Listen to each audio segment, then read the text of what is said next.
생명 주신 우리 주님께 아멘 하는 신앙 되기 바랍니다.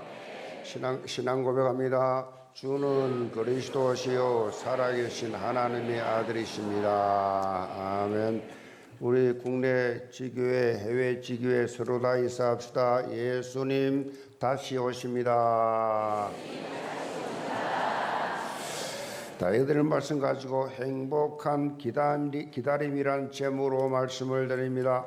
오늘은 베드로후서를 이제 다 마치고 그 이후에는 이제 요한일서 3서를 전에다 했기 때문에 다음 시간부터는 요한복음을 강의하겠습니다. 이 베드로 사도는 베드로후서 1장에서 하나님의 자녀가 된 성도들이 예수 그리스도의 의를 통해서 주어진 이 보배로운 믿음을 동일하게 가지고 있는 자라고 하는 사실을 이것을 선포를 했습니다.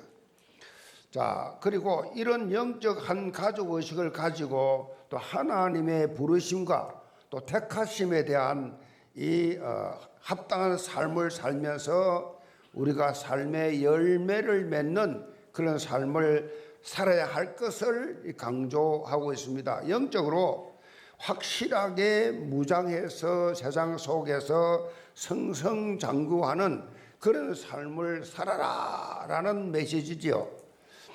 자, 이어지는 베드로후서 2장에서는 당시 교회 안에 각종 문제를 일으키고 있는 거짓 교사들의 이 특색과 이들에 대해서 심판의 필연성을 그렇게 말씀하셨습니다. 이들이 거짓 교사라는 명칭처럼 교회 안에서 교사로 활동을 그렇게 하면서 또 후대들을 가르치면서 그렇게 활동을 했지만은 본질상 이들은 하나님을 떠난 자들이었습니다. 하나님의 말씀의 권위를 무시하고 각종 거짓 교리들을 양산했습니다. 베드로후서 1장 20절에 보면 성경의 모든 예언은 사사로이 풀 것이 아니다라고 그렇게 밝히고 있는데 이 거짓 교사들이 사사로이 자의적으로 그렇게 말씀을 풀었다라는 것입니다. 그래서 나타나는 현상이 뭐냐? 잘못 풀면서 신앙생활을 잘못하는 사람들의 그 결과가 뭐냐? 교만과 탐욕과 그리고 방탕이었습니다. 베드로가 1장에서 강조했던 신성한 성품과는 정반대로 부패로 가득 찬 그런 성품으로 가득 차 있었어요. 자, 믿음이 거짓되니까 덕이 될 수가 없고 하나님을 아는 지식을 찾아볼 수가 없다. 절제와 인내 경건의 삶을 살 필요가 없다. 지극히 자기 중심적인 그런 불경건한 삶을 살면서 탐욕과 방탕으로 치달았습니다. 이렇게 복음에서 떠난 자들의 필연적 종착점이 뭐냐? 도덕적 타락이고 이런 타락은 자신뿐만 아니라 공동체 전체에 파괴적 행위를 같이 미치게 하는 그런 결과지요. 베드로는 영적으로 깨어 있는 이런 자들을 이런 자들을 속히 돌아오게 할 것을 돌아서게 할 것을 여기서 강조하고 있습니다. 특별히 거짓 교사들은 주님의 재림을 부인했습니다. 초대교회 성도들은 이 그리스도께서 머지않아 오실 텐데 자신이 살아있을 때에 재림하실 것이라고 그렇게 믿고 있었어요. 그런데 생각처럼 예수님의 재림이 빨리 오지 않으니까 이들은 재림에 대해서 자꾸 의심을 하기 시작했어요. 예수 그리스도의 재림이 없다는 이 거짓 교사들의 유혹에 쉽게 넘어가서 예수님이 오시지 않는다. 그런 거 없다. 그래서 이들은 방종한 생활을 하기도 했습니다. 이런 모습으로 인해서 결과적으로 진리의 길, 복음 전도의 길이 그렇게 막히게 되었습니다. 여기에 대해서 베드로는 재림이 이렇게 지체되는 이유, 그 지체된 이유와 함께 그리스도의 재림을 바라보는 그리스도인들은 어떤 영적 자세를 가지고 살아가야 되는지 여기에 대해서 베드로 후서 3장에 여기 밝히고 있습니다. 예수님께서 초림하신 이유가 뭐냐?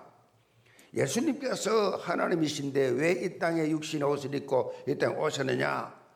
딱 하나의 이유예요. 우리를 구원하기 위해서입니다. 우리를 구원해 주시기 위해서, 우리를 살려서 영원한 생명을 주시기 위해서 초림하셨습니다.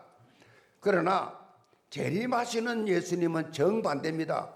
재림하시는 예수님은 심판주로 오십니다. 그것도 본문 10절의 표현처럼 주의 날이 어떻게 해요? 도둑같이 온다 그래요. 도둑같이.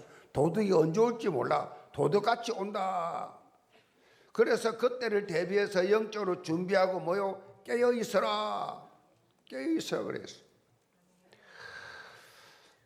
오늘 본문의 제목이 뭐요? 행복한 기다림입니다. 행복한 기다림. 우리가 예수님의 재림에 대해서 언급할 때 행복이라고 하는 단어가 좀 뭔가 안 맞죠? 안 맞는 것처럼 그렇게 생각이 됩니다. 초대교회 시절 극심한 핍박 가운데서 이 핍박을 받으면서 예수 믿는 것 때문에 예수 그리스도의 재림을 엄청 기다렸습니다. 너무 핍박이 심하니까 예수님 빨리 오십시오. 그래서 인사가 아침 인사가 뭐냐? 그 예수님 빨리 속히 오십니다. 예수님 오십니다. 그 인사였어요. 너무 힘드니까. 그런 분위기가 느껴지는 것이 자연스러운데, 그런데 우리는 좀 더 다른 시각으로 해석할 필요가 있다라는 거지요. 사실 예수 재림의 시간표는 구원받은 하나님의 자녀에게는 최고로 놀라운 축복의 시간표다. 놀라운 시간이다. 불신자는요, 영분을 받잖아요. 예수님 재림 오늘 하시면 불신자는 싹 다 영원한 형벌을 받습니다. 영원히 꺼지지 않는 불꽃으로 다 떨어집니다. 그런데 신자들은 영원한 축복, 영생의 축복을 그렇게 누리게 됩니다. 우리에게는 새 하늘과 새 땅이 예비되어 있습니다. 그래서 우리 기다림은 어떤 기다림 되어야 되느냐? 행복한 기다림 되어야 돼요. 행복한 기다림. 참 소망의 기다림. 주님 오늘 오십시오. 지금 오십시오. 그렇게 주님을 기다리는 행복한 기다림이 있어야 돼요. 영계 모든 성도들 오늘 말씀을 통해서 행복한 기다림의 삶이 어떤 것인지 답을 얻고 주의 날을 멋지게 준비하는 성경적 재림 신앙인들 다 되시기를 제물로 축복합니다. 그럼 첫째로 재림을 바라보고 사모하는 삶입니다. 자, 8절을 봅니다. 사랑하는 자들아, 주께는 하루가 천년 같고 천년이 하루 같다는 이 한 가지를 잊지 말라.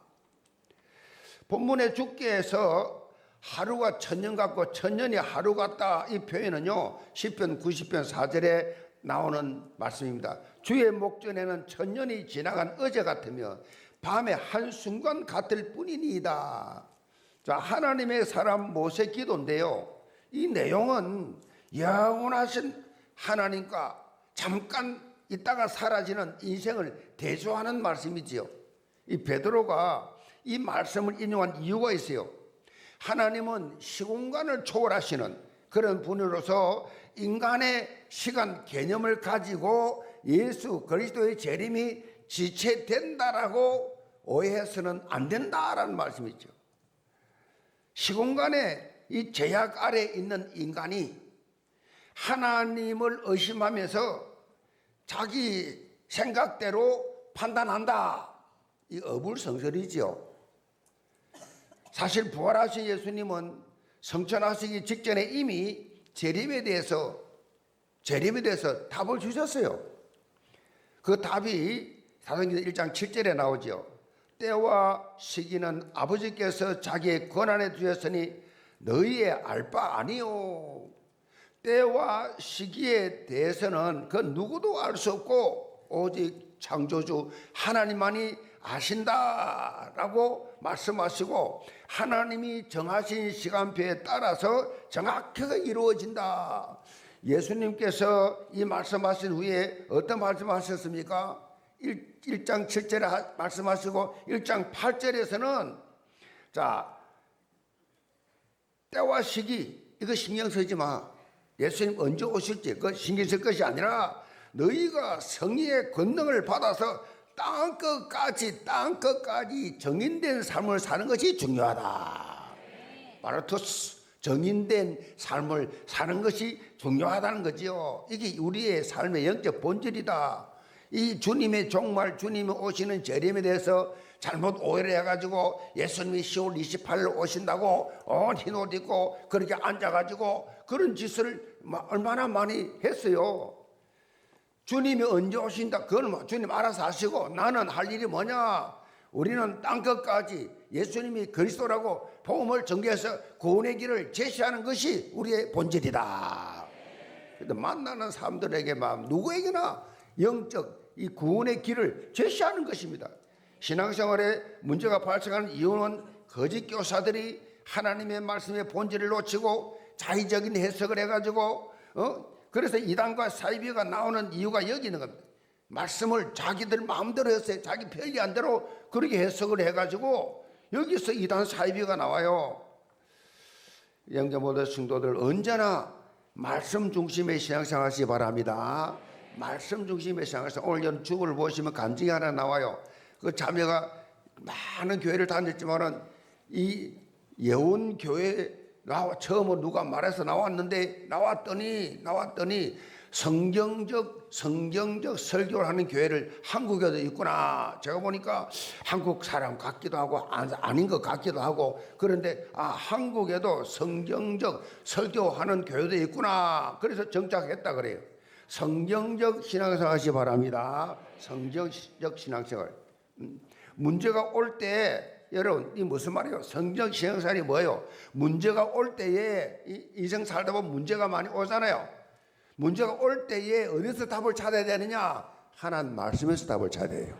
사람 통해서 상담 통해서 이런 것도 중요하겠지만은 가장 우선적인 것이 뭐냐? 말씀 통해서 내 문제에 답을 찾아야 된다. 성경에 구체적인 답이 죽어 있어요. 영의 귀가 열려 있으면, 영의 눈이 어둡고 영의 귀가 막혀 있으면 아무리 말씀해도 답을 못 찾아요. 하나님이여 내 영의 귀를 열어 주옵소서. 신앙생활하면서 갈등하는 것이 뭡니까? 왜 갈등합니까? 신앙생활하면서 갈등하는 이유가 뭐예요? 교회 다니면서 왜 갈등합니까? 왜 시험 듭니까? 그 이유가 뭡니까? 먼거리 질문이 많아요. 뭐가 문제냐? 말씀 중심의 삶이 체질이 안 돼서 그래요. 하나님의 말씀 중심의 삶이 체질이 안 됐어. 그러니까 맨날 그렇게 신앙생활에 갈등하는 겁니다. 신앙이 안 자라죠. 그 병이 걸려 있는데 자라겠습니까? 신앙이 안 자라죠. 응답 못 받지요. 삶이 어둡지요. 밝지 않지요. 행복하지 않지요. 자, 9절을 봅니다. 주의 약속은 어떤 이들이 더디다고 생각하는 것까지 더딘 것이 아니라 오직 주께서는 너희를 대하여 오래 참으사 아무도 멸망하지 아니하고 다 회개하기를 이르기를 원하시느니라. 본문에 이 어떤 이들은 거짓 교사들과 그들의 가르침에 휩쓸려 있는 자들입니다. 거짓 교사들 휩쓸려 있는 자. 이 부정적인 말은 사람들이 설득력이 있기 때문에 체질이 맞으니까 금방 휩쓸리지요. 거짓 교사들 가르침에 휩쓸려 있는 자. 어떤 이들 그래놨어요. 자, 이들은요 주의 약속이 더디다고 주장합니다. 더디다고. 이 더디다는 이 표현 속에는 무슨 뜻이냐면 하나님은 게으르고 무관심하다 그런 무서운 불신앙이 들어있습니다. 아주 말을 비슷하다 하는 것 해도 그 내용 속에는요 하나님을 조롱하는 의미가 속에 들어있어요. 더디다. 못 믿겠다. 자, 하나님이 종말을 잊어버렸거나 관심이 없거나 아예 상관하지 않는다는 식으로 그렇게 비방을 해요. 더디다. 그러니 자기들 마음대로 흥청망청 사는 겁니다. 그런데 베드로는 전혀 그렇지 않았어요. 베드로는 주님의 재림이 당장 이루어지지 않는 본질적 이유를 밝히고 있어요. 그것은 바로 아직 하나님께서 택하신 자들이 회개하고 구원받지 못했기 때문이라는 것입니다. 택하신 자들이 있는데 아직도 주의 전에 나오지 못했다는 것입니다.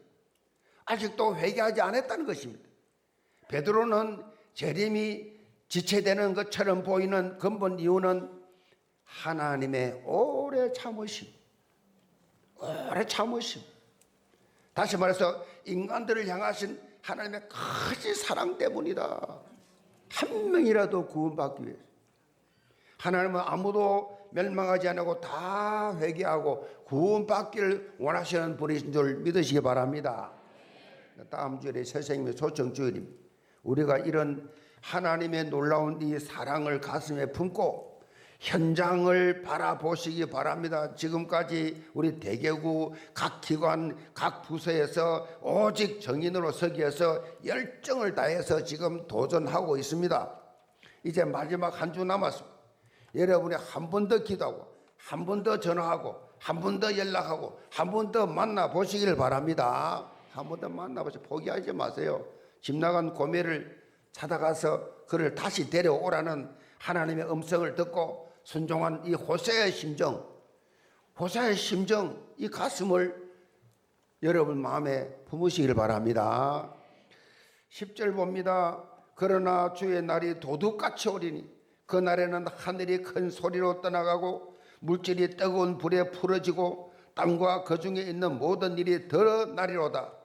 이 모든 것이 이렇게 풀어지려니 너희가 어떠한 사람이 되어야 마땅하냐. 거룩한 행실과 경건함으로 하나님의 날이 임하기를 바라보고 간절히 사모하라. 그날에 하늘이 불에 타서 풀어지고 물질이 뜨거운 불에 녹아지려니와 우리는 그의 약속대로 의가 있는 곳인 새하늘과 새 땅을 바라보는 도다. 베드로는 주의 날이 도둑같이 온다는 표현을 하면서 그리스도인들은 항상 주의 날을 준비하는 자세를 가져라. 주의 날을 준비하는 자세로 살아야 된다. 예수님의 재림은 분명히 올 것인데 그때에는 불심판이 임한다는 사실을 말하고 있어. 재림하시는데 불심판이 임한다. 불심판. 그러면서 베드로는 구체적으로 주님의 재림을 준비하는 이 삶에 대해서 언급합니다. 거룩한 행실과 경건한 삶을 살며 그랬어요. 거룩한 행실과 경건한 삶을 살며 주님의 재림을 간절히 사모하라. 아멘. 거룩하고 경건한 삶을 사는 것은 하나님의 자녀로서의 구별된 삶을 사는 것입니다. 이 땅에 썩어질 것이 아니라 새하늘과 새 땅을 바라보는 그런 차원이 다른 그러한 삶이다라는 말씀이지요. 특별히 하나님의 날이 임하기를 바라보고 간절히 사모해라. 이 말 속에는요, 현장에 죽어가는 불신 영혼들이 있는데 그 영혼들을 빨리 살리라, 이 의미와 똑같은 거예요. 왜 하나님께서 재림을 지체하시는지 우리가 바로 봐야 한다는 말씀이지요. 본문의 말씀을 가지고 미국의 어떤 목사님은 세 마디로 명령으로 그렇게 요약을 했습니다. Clean up, look up, speak up 그랬어요. Clean up, look up, speak up. 이 무슨 말이냐?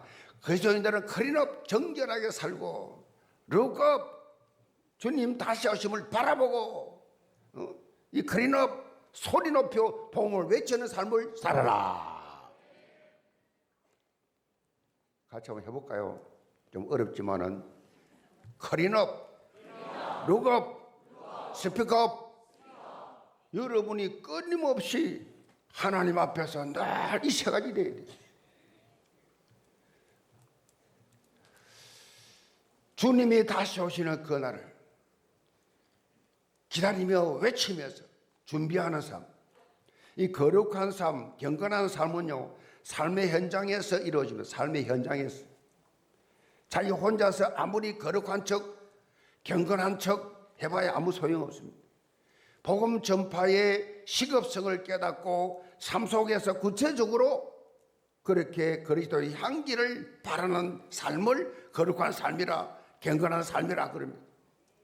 삶의 현장에, 직장에서, 또 사업장에서, 여러분의 삶의 밥그름 속에서 그리스도 향기를 바라는 것이 거룩한 삶이요 경건한 삶이라는 것입니다. 이렇게 사실적으로 재림을 바라보고 사모하는 온 공동체가 다 되기를 주님으로 축복합니다. 두 번째로 영적으로 깨어 자라가는 삶입니다. 17절 봅니다. 그러므로 사랑하는 자들아 너희가 이것을 미리 알아선즉 무고한 자들의 미혹에 이끌려 너희가 굳센데서 떨어질까 삼가라. 오직 우리 주 곧 구주 예수 그리스도의 은혜와 그를 아는 지식에서 자라가라. 영광이 이제와 영원한 날까지 그에게 있을지어다. 베드로는 베드로후서를 마무리하면서 핵심적인 내용을 전하는데 크게 두 가지입니다. 첫째는 더 이상 거짓 교사들의 잘못된 사상에 미혹되지 말고 자신을 지켜라. 자신을 지켜라는 것입니다.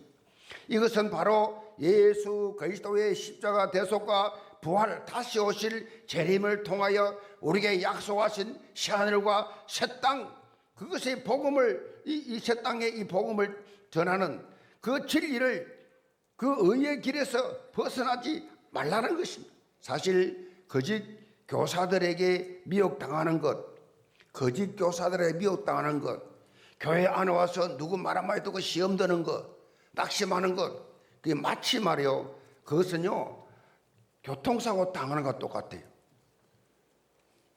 시험 들어버려요. 그냥 말이야 그럴듯하게 말하는데 은혜가 안 돼, 신뢰가 안 돼. 그때부터 은혜를 못 받아. 믿음이 없어져 버려. 미혹당해가지고 불신앙하는 사람에게 팀색 받아가지고 미혹당해가지고 그 부정적인 말을 주워 들어가지고 그걸 뭐랄까 영적으로 보면요 교통사고 당하는 것과 똑같아. 왜냐 교통사고는 반드시 후유증이 있습니다. 후유증이 있어요. 오래 갑니다. 그것이 얼마나 신앙생활하면서 불편한지, 얼마나 삶 속에 불편한지. 교통사고 당하면요 굉장히 이 평소 생활에 불편합니다. 그 교통사고 당한 것이 그 걸림돌이 되죠. 영적으로 우리는요 사단의 공격에 당하지 말아야 됩니다. 사단에게 당해버리면 한 번 당하면 한 번 들었는데 그게 잊지 못해. 사실도 아닌 거짓을 들어가지고 그거 계속 불신앙해. 마음이 안 열려. 찬송이 안 들려. 은혜가 안 돼. 이 후유증이 오래갑니다. 우는 사자같이 돌아다니면서 사단은 삼킬자를 찾고 있습니다. 이게 사단의 실상이요. 삼킬자를 찾고 있어요. 그래서 늘 여러분들은 영적으로 깨어있길 바랍니다. 세상 산업에서도요 성공한 사람과 실패한 사람 특징이 뭐냐? 분별력이 있어요. 그러니까 너무 말을 함부로 듣고 그냥 행동하지 않습니다. 이 말이 사실이냐 아니냐 분별력을 가져야 돼요. 깨달아야 돼요. 근데 기가 어려가지고 무슨 말하면 그게 단 줄 알고 그렇게 사단에게 계속 당하는 겁니다. 둘째로 베드로는 예수 그리스도의 은혜와 그를 아는 지식에서 자라가라라고 그렇게 말씀하셨습니다. 자라가라. 일관성 있게 믿음의 성장을 이루어가라는 거지요. 일관성 있게 믿음의 성장을 이루어가라는 거지요. 우리는 때때로 어떤 것을 안다고 하지만 실제로 피상적으로 좀 막연하게 알 때가 많아요. 막연하게 알아. 피상적으로 그렇겠지 상상을 하고 피상적으로. 기독교 철학자고 복음주의 운동가인 프란시스 셰프 목사, 이 셰프 박사가 이런 말 했어요. 현대인의 가장 큰 적은 피상적이다. 피상성이다. 그래, 피상성. 그래서 피상적으로 눈에 보이는 것으로만 막연하게 알고 있어요. 막연하게 알고 있기 때문에 사단에게 계속 당한다는 것입니다. 한국 교회가 힘을 잃고 마이너스 성장을 하는 이유가 여기 있는 것입니다. 피상적인 그런 이유를 가지고 교회를 무너뜨려 버려요. 베드로가요 서신의 마지막에 그리스도를 아는 지식에서 뭐요 자라가라. 사단은 계속 쪼갭니다. 불신하게 만들어서 쪼개는 것이 사단 주특기입니다. 장작도 쪼개버리면 불이 안 붙어요. 붙어야 다 쌓여져야 붙는데 그거 쪼개버려. 그 교회가 아무 힘이 없어요. 다 쪼개버려가지고. 불교도 천주교도 하나인데 기독교는 막 수백 수천 가지 다 쪼개버려가지고. 사단이 다 쪼개버려. 지 잘났다고 다 주장하다 보니까 다 쪼개버려. 사단이 계속 자라가지 못하도록. 성경은 계속 자라가라 그러는데 교회가 부흥돼야 되는데 교회가 계속 성장해서 이 지역을 장악하고 이 수도권을 장악하고 전 세계를 나가야 되는데 못 가도록 계속해서 자라가지 못하라. 그래서 베드로가 강하게 강조합니다. 자라가라. 부흥해라. 아멘. 교회가 부흥돼야 됩니다. 사단은 부흥 못 시킵니다. 우리가 예수 그리스도를 분명히 알아가면 알아갈수록 그 은혜에 감탄하고 감사하고 사단의 공격으로부터 자유함을 누릴 수 있기 때문입니다. 그래서 사도 바울은 빌립보 3장 8절에 그리스도 예수를 아는 지식이 가장 고상한 지식이다. 아멘. 그리스도 예수 안에 있으면 풍성한 삶을 삽니다. 늘 감격이 넘칩니다. 늘 살아갈 수 있습니다. 가장 고상하다 이 말은 원어적으로 가장 탁월하다 그런 뜻이. 가장 탁월하다. 인생의 최고 가치, 절대 가치가 뭐냐? 예수 그리스도다. 예수 그리스도 안에서 자라가라. 그리스도 안에서. 그래서 자신은 예수 그리스도를 아는 걸로 왜 모든 것 예수 그리스도 알고 나니까 다 배설물이에요. 다 배설물. 아무것도 다 배설물. 그래 고백하잖아요. 자신은 그리스도 예수를 알고 더 나아가 더 그리스도를 알고 더 그리스도 안에 더 그 안에 발견되기를 원하노라. 그리스도 안에 들어가서 발견하고 나오니까 너무 감격이 더 깊이 그렇게 바울은 고백을 하고 있잖아요. 한마디로 완전 그리스도 체질되고 싶다는 거지요. 완전 그리스도 체질. 자신의 삶 전체에 예수 그리스도께서 그야말로 역사하시기를 소원하는 거지요. 사실 그 정도로라면 뭐 결론 난 사람은 뭐 거침이 없지요.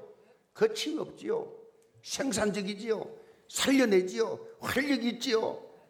전 인생을 그 가치를 예수 그리스도에게 발견한 삶을 산다. 우리 영계모든 성도들 그리스도에게 다 발견되시기 바랍니다. 결론 내기를 바랍니다. 결론 낸 인생이 되어야 돼요. 그리스도로 결론 난 사람.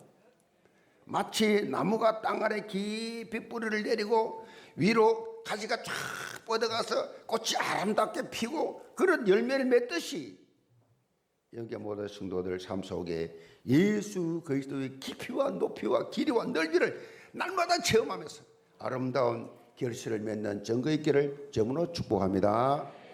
결론입니다.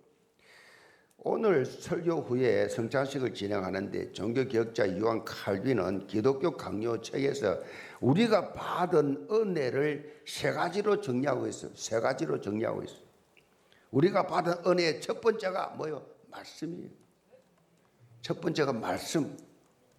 주님께서 우리에게 말씀을 주셨고 말씀으로 가르치시고 인도하신다는 거죠. 말씀. 제일 중요한 것이 말씀입니다.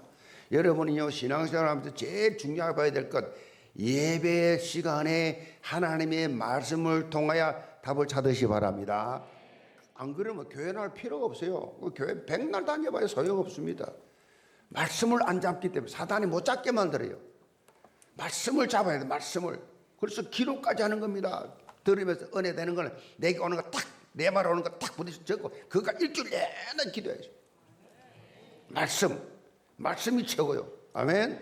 그래서 우리 여름 포럼 하라는 이유는요 서로 만나서 영적으로 여름 서로 쉐어할 때 말씀 받은 말씀 가지고 말씀 없는 사람은 쉐어를 못해요.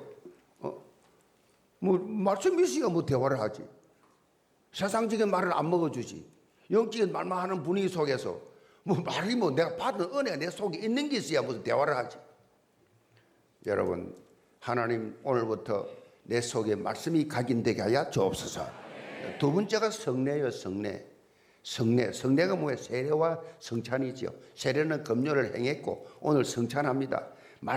이 말씀은요 우리가 글을 읽거나 듣는 것으로 끝나지만은 성찬은 뭐냐? 성찬은 우리가 직접 눈으로 보고 그 감각을 체험하는 유일한 거예요. 유일한 영적 세계에서.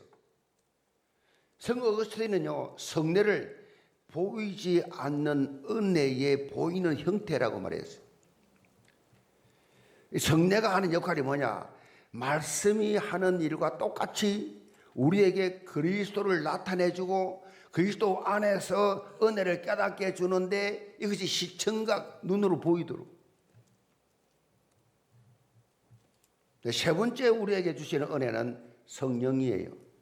그러니까 말씀, 이 성찬, 그 다음에 이 성령이에요. 성령께서 우리의 마음에 역사해야 됩니다. 성령께서 우리 마음에 역사하셔서 이 말씀과 성례가 들어오게 하는 것이 성령이에요. 성령이 아니고는 아무 의미가 없어요. 우리가 말씀을 읽을 때 또 들을 때 단순히 지식적으로만 가지고 받아들이면 은혜가 안 됩니다. 분석하지요, 따지지요, 한마디 세상적인 지식으로. 우리가 성찬을 받을 때 우리의 손과 눈과 미각만 가져 느낀다면 은혜가 안 됩니다. 떡이 뭐 이렇게 되게 단단해. 뭐 잔이 왜 이렇게 작아? 좀 큰 거 주지. 뭐 이왕이면 좀 도수익 내가 좀 마시게 하시지. 이 손과 눈과 미각 이런 여러분 감각 가지고 느끼면 은혜 하나도 없어요. 이 의미가 없어요. 성찬을 받을 때 성령께서 조명하시고 역사하시면 성찬이 주는 이 의미를 깨닫게 되고 예수 그리스도를 통해서 나타난 하나님의 놀라운 은혜와 사랑이 여러분에게 체험되어야 돼요. 여러분이 지금까지 깨닫지 못했던 이 해방 자유 누림, 예수 그리스도의 피를 의미하는 잔을 마실 때 여러분 속에는 모든 죄악이 다 씻어지면서 하나님의 주시는 참 평안이 임하게 된다. 이걸 경험해야 되는 것이 성찬의 의미예요. 사도 바울은 고린도전서 11장 26절에 성찬에 참여하는 자들의 모습에 대해서 이렇게 밝히고 있습니다. 너희가 이 떡을 먹으며 이 잔을 마실 때마다 주의 죽으심을 그가 오실 때까지 전하는 것이니라. 성찬을 통해서 우리가 붙잡아야 할 메시지입니다. 주님이 다시 오시는 날까지 우리는 예수 그리스도의 십자가 대속과 부활을 복음을 증거하는 삶을 살아야 한다는 것입니다. 이 놀라운 구원의 길을, 이 놀라운 구원의 진리를 내가 이제부터 내가 누리면서 증거하겠습니다. 이것이 뭡니까? 행복한 기다림의 모습이에요. 행복한 기다림의 모습. 영계 모든 성도들 그리스도 예수 안에서 온전히 하나 된 공동체. 이 성찬식은요, 우리는 한 가족이요, 한 형제예요. 한 아버지를 모신 우리 영적 가족이에요. 그래서 하나의 공동체 된 것을 체험하고 느끼면서 행복하게 신앙생활을 하고 또 이 행복한 공동체 안에 새 가족을 초청해서 그들을 치유하고 구원해서 하나님의 자녀로 만드는 하나님의 나라, 교회는 천국 지점이에요. 하나님의 천국을 체험하는 그런 여러분 은혜를 누리시기를 주의 이름으로 축복합니다. 이제 성찬식을 거행하겠습니다. 우리 성찬 위원들 다 나와 주시기 바랍니다.